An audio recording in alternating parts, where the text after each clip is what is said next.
I prepared a list of elements of design and principles of design, and included a few essentials which are difficult to apply to any one category. You'll find variations of these lists presented by many artists, and indeed, you may choose to focus on some elements more than others on different paintings. But I recommend that you really study these essentials. Pin a list up next to your easel and refer to it as you develop and critique your paintings. The elements of design are like building blocks of a painting, and they begin with shapes, perhaps the most essential element, circles, squares, triangles, etc., within the framed edges, which is usually a rectangle. Whether you paint traditional themes or in an abstract style, strive to compose interesting shapes, preferably one dominant shape, either white on a dark background or a dark shape on a light background. Find a way to break up the edges for visual interest and create interesting interlocking positive and negative shapes.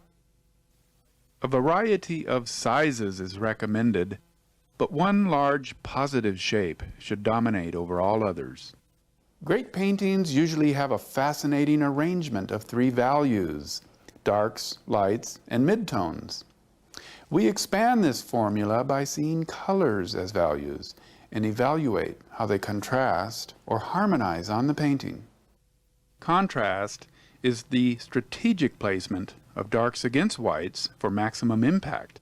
The strongest contrast can help identify your focal point or center of interest. Literally all colors can be described with hue, value, and intensity. Learn your color wheel and the essentials of mixing theory. Study the psychological impact of color. Consider how colors affect each other and become sensitized about applying just the right size or amount to achieve balance. Line can be thick or thin, serpentine or straight, horizontal or oblique. But line is more of a directional element than a pure shape. Edges can be manipulated from hard to soft, working in concert with gradations or value changes.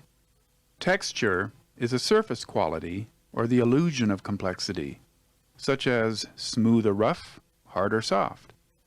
Watercolors lend themselves to soft, subtle textures, or you can also render lots of detailed textures with a dry brush technique as the painting dries. Pattern creates interest through the regular repetition of a graphic shape or element.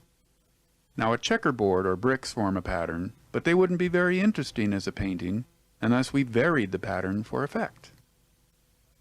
Movement is cycling the eye through a painting through curvilinear shapes and devices.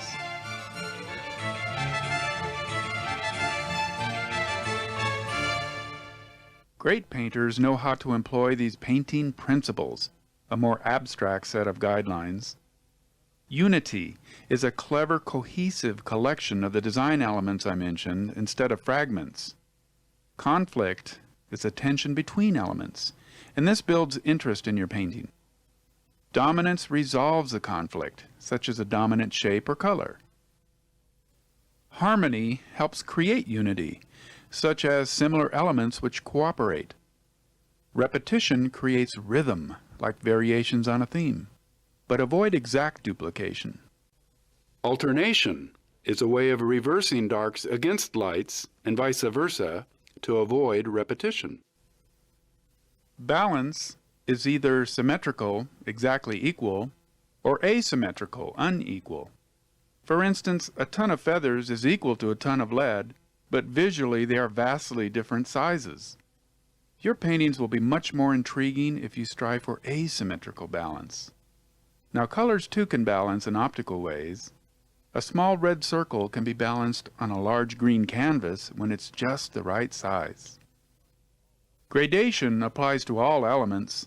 It's a gradual transition from light to dark, warm to cool, hard to soft, or perpendicular to horizontal.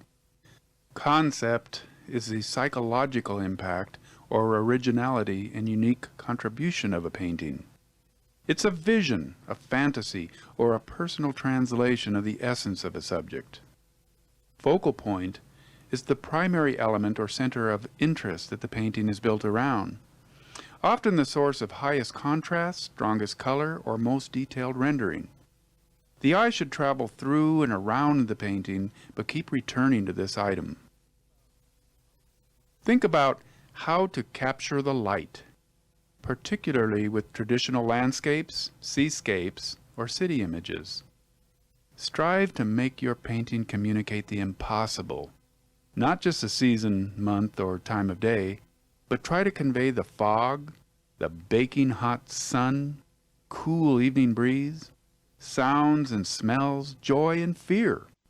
In portraits, try to convey the personality and spirit of your subject.